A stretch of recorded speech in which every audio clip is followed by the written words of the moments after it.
اعوذ باللہ من الشیطان الرجیم بسم اللہ الرحمن الرحیم صلی اللہ علی حبیبہ محمد وآلہ وصحبہ وسلم۔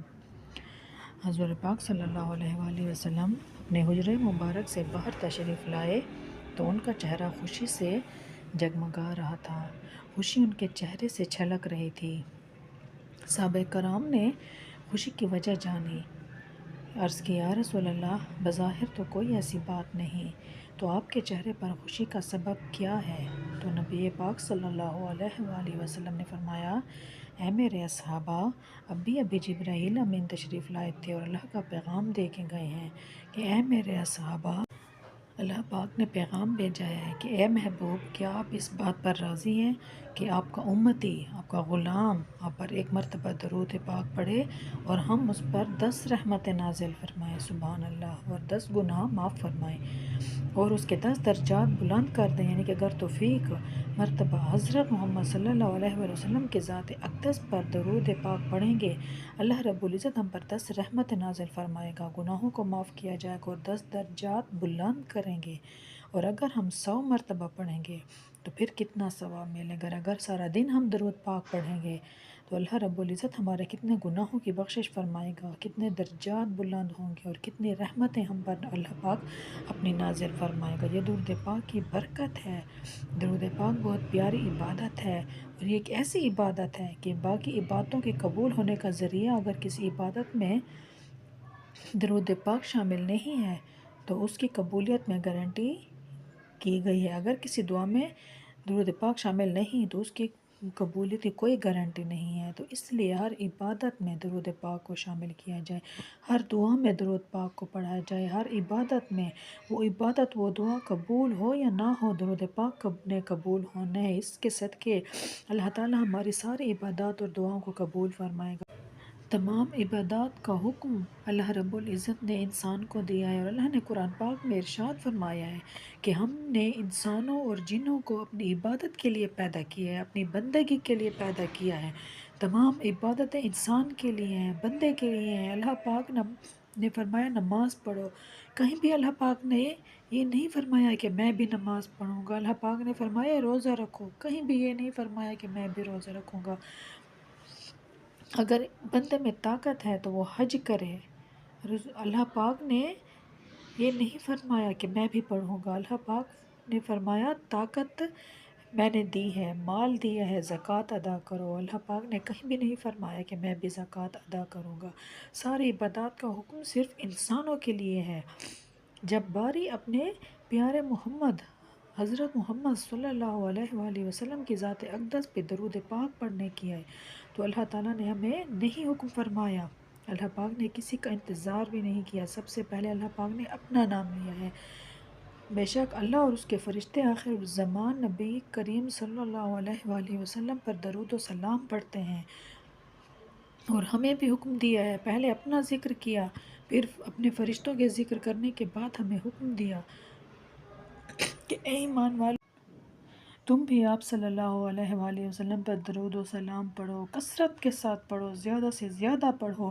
درود و سلام یہ ایسا پیارا درود پاک ہے، اس میں ہمارے ساتھ اللہ اور اللہ کے فرشتے بھی شامل ہیں۔ باقی جتنے بھی عبادات ہیں سب میں 2 چیزیں دیکھی جائیں گی، ایک وقت اور نیت۔ اگر وقت نہیں، عبادت ضائع، اگر نیت نہیں، عبادت ضائع۔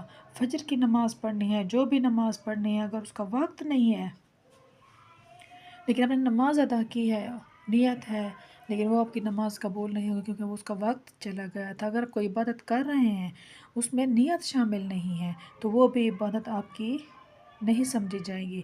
جو لوگ دکھاوے کے لیے نماز پڑھتے ہیں کہ مجھے نمازی سمجھا جائے، جو لوگ دکھاوے کے لیے حج کرتے ہیں کہ مجھے حاجی کہا جائے، تو یہ صحیح نہیں ہے، نیت صحیح نہیں، عبادت ضائع ہو سکتی ہے۔ لیکن درود پاک ایک ایسی عبادت ہے جس وقت بھی پڑھے، اس حال میں پڑھے، الگ بیٹھ کر پڑھیں یا لوگوں میں پڑھیں، ہر حال میں قبول ہے۔ نبی کریم صلی اللہ علیہ وآلہ وسلم نے ارشاد فرمایا، قیامت کے دن میرے نزدیک سب سے نزدیک وہ شخص ہوگا جس نے زندگی میں مجھ پر سب سے زیادہ درود پاک پڑھا۔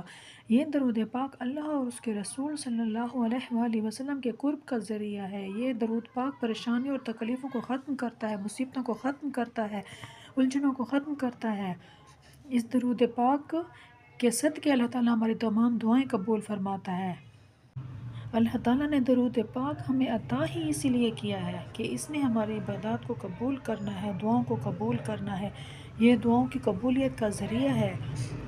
آپ کے سامنے ایک ایسے درود شریف کو بیان کرنے لگی ہوں، اگر اس کو کوئی بندہ کثرت کے ساتھ ہر نماز کے بعد پڑھے تو اس کی تنگی ختم ہو جائے گی، اس کی تمام پریشانیاں تکالیف دور ہو جائیں گی، تمام بیماریاں دور ہو جائیں گی۔ یہ دعاؤں کی قبولیت کا ایک ذریعہ ہے یہ درود شریف۔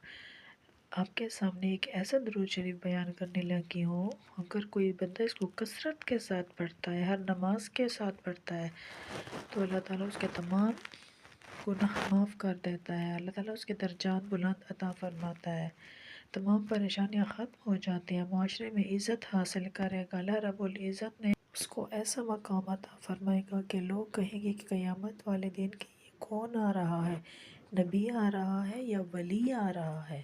جواب دیا جائے گا نہ یہ نبی ہے اور نہ یہ ولی ہے، یہ درود شریف پڑھنے والا وہ انسان ہے۔ اللہ تعالیٰ اس کو اتنے بلند درجات عطا فرمائے گا، اس کی تمام خواہشات اس کی مانگنے سے پہلے ہی پوری ہو جائیں گی۔ اس درود شریف کو لاڈلا درود شریف بھی کہا جاتا ہے۔ 10 مرتبہ پڑھنے سے 1000 حاجتیں پوری ہوتی ہیں۔ یہ درود شریف بہت افضل ہے، جو بھی اسے پڑھے گا قبر کی مٹی اور کیڑے مکوڑے تک نہیں کھائیں گے اسے۔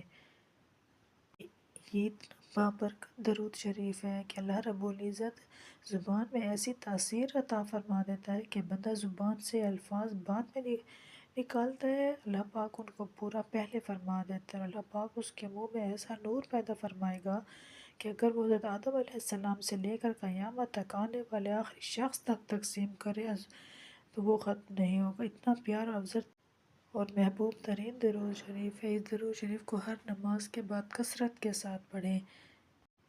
یہ افضل ترین درود شریف ہے، اللہ تعالیٰ اور اللہ کے رسول کا پسندیدہ درود شریف ہے، اس لیے اس درود شریف کی کثرت کریں، کثرت کے ساتھ پڑھیں۔ بیماریاں، تنگ دستیاں، لڑائیاں، جھگڑے، فساد، پریشانیاں، مصیبتیں سب ختم ہو جائیں گی۔